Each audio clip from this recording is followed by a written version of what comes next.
124 was spiteful. Full of a baby's venom. That's the chilling first line of Beloved, Toni Morrison's Pulitzer Prize-winning novel, and it sets the tone for a story where the past doesn't just haunt, it lives in the house with you. Published in 1987, Beloved is inspired by the true story of Margaret Garner, an enslaved woman who escaped to freedom, but, when faced with recapture, killed her own child rather than see her return to slavery. Morrison takes that fragment of history and transforms it into a layered, poetic, and deeply unsettling exploration of memory, trauma, and what it means to claim your life after unimaginable loss. The novel centers on Seeth, a formerly enslaved woman living in Cincinnati, Ohio, in 1873. Seeth has fled the horrors of the Kentucky plantation known as Sweet Home, but freedom hasn't brought peace. She lives with her daughter Denver in a house that is literally haunted by the ghost of the baby she killed years before. Seeth's act was both desperate and deliberate. When slave catchers came for her, she chose death for her child over the life she knew awaited her. That choice defines her, and the town whispers about it, keeping their distance. Then a mysterious young woman appears, calling herself Beloved. She is strange, alluring, and deeply unsettling. Slowly, Seeth, Denver, and Seeth's former lover Paul D. come to believe that Beloved is the returned spirit of Seeth's dead child, now in human form.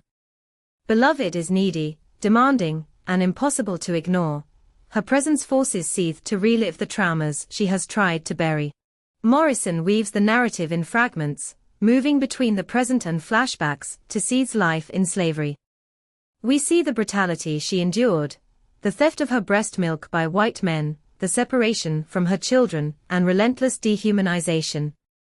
We also witness moments of love and connection among the enslaved, small acts of resistance in a world built to crush them. As Beloved grows stronger, Seeth weakens, giving more of herself to this demanding figure who embodies all her guilt and grief. Denver, once shy and isolated, must step up to save her mother, reaching out to the community for help. In the climactic moments, a group of women gather to drive Beloved away, breaking the spell. But the novel doesn't end with neat closure.